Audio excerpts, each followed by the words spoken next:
It started with a single message, a cold, heartless text that shattered my entire world in a matter of seconds. My hands were trembling when I read it. "I'm taking the kids and leaving you. Don't try to stop me." For a moment, I couldn't breathe. The walls around me seemed to close in, the room spinning as his words echoed in my mind. My husband of 12 years, the man I thought I knew better than anyone in this world, had decided to dismantle our lives in the most cowardly way possible, through a text message. I'll never forget the piercing silence that followed. The kids were at school, blissfully unaware of the storm brewing in their lives. It took every ounce of strength I had not to break down right then and there. My hands clenched into fists as I stared at my phone, tears clouding my vision. How could he? How dare he? 1,000 questions raced through my mind, each more painful than the last. What kind of father would do this to his own children? And what kind of husband would abandon his wife without so much as a conversation? But the more I thought about it, the more pieces of the puzzle began to fall into place.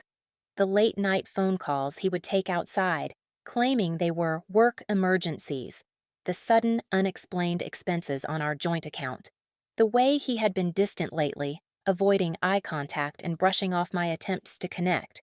I had ignored the warning signs, convincing myself that it was just a rough patch, that we'd get through it like we always did. How naive I had been.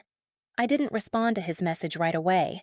Instead, I sat there, letting the anger and heartbreak wash over me in waves. But amidst the pain, something else started to rise, a fire I hadn't felt in years. He thought he could just walk away, take my children and leave me with nothing. He thought I would crumble and accept it. Oh, how wrong he was. I spent the next few hours in a haze, gathering my thoughts and formulating a plan. If he wanted to play dirty, I would play smarter. I wasn't going to let him destroy our family without a fight, but to do that, I needed to be strategic. Emotional outbursts wouldn't help me now. I had to be calculating, methodical, and, most importantly, one step ahead. First, I called my lawyer, a no-nonsense woman who had helped a friend of mine navigate her divorce. I explained the situation, my voice steady despite the storm raging inside me. She was calm, professional, and fiercely protective. "We need to act quickly," she said, and I could hear the determination in her voice.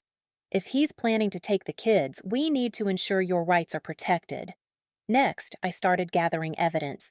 Every suspicious transaction, every late-night call, every instance where his behavior had been out of the ordinary. I documented it all.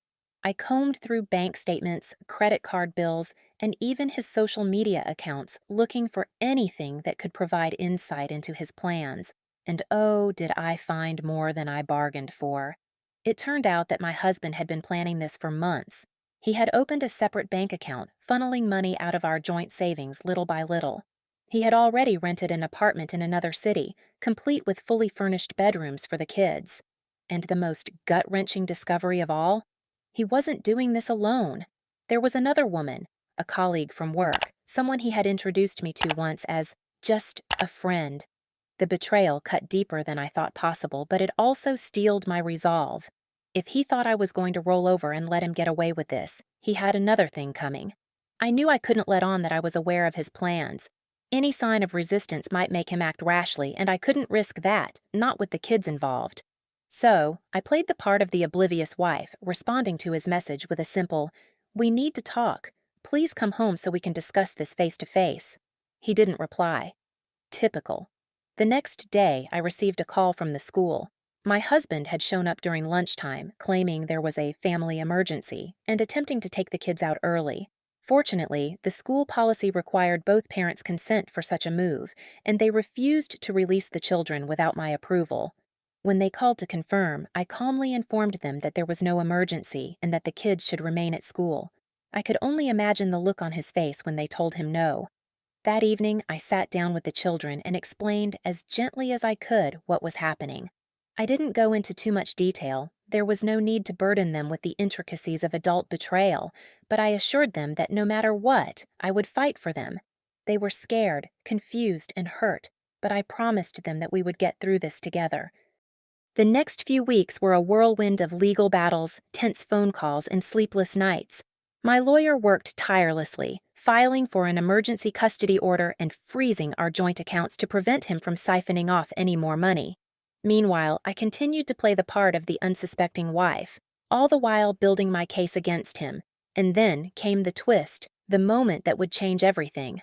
While going through his financial records, I discovered something shocking, something that turned my heartbreak into a weapon of unimaginable power. But that's a story for the second half.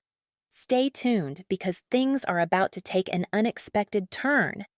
After weeks of relentless effort, I had uncovered the full scale of my husband's betrayal. But just as I thought I had the upper hand, a discovery changed everything. Among the financial records, I found an offshore account linked to his name, a hidden stash holding a staggering amount of money. At first, I couldn't fathom where it had come from. Then the answer hit me. It wasn't just our joint savings he'd taken. He had also been embezzling funds from his company for years. The realization turned my heartbreak into a weapon. This wasn't just a custody battle anymore. It was a chance to expose him entirely. I presented the evidence to my lawyer, who recognized its game-changing potential. This wasn't just about protecting my children. It was about ensuring he faced the consequences of every deceitful choice he had made. Together, we set a careful plan in motion. While I maintained the facade of being unaware, we gathered everything needed to take him down. When the day of the court hearing came, I walked in with a mix of nerves and quiet determination. My lawyer unveiled our case, presenting evidence of his embezzlement, hidden accounts, and underhanded schemes. The look on his face was priceless, a blend of shock, fear, and utter defeat. He had come prepared to fight for custody, but now he had to defend himself against criminal charges. His bravado crumbled as his employer got involved, launching their own investigation. Within days, his life unraveled entirely. The court awarded me full custody of the children and secured our financial stability by freezing the remaining funds he had stolen. Meanwhile, his mistress disappeared the moment the truth surfaced, leaving him utterly alone. As for his grand plans to start a new life, they were nothing but a shattered dream. In the weeks that followed, I started rebuilding our lives. It was far from easy, but every step forward was a victory. My children and I found strength in one another, and the love that had been nearly torn apart grew stronger. My husband thought he could destroy me, but instead, he revealed just how resilient I truly am. His betrayal was devastating, but in the end, it set me free.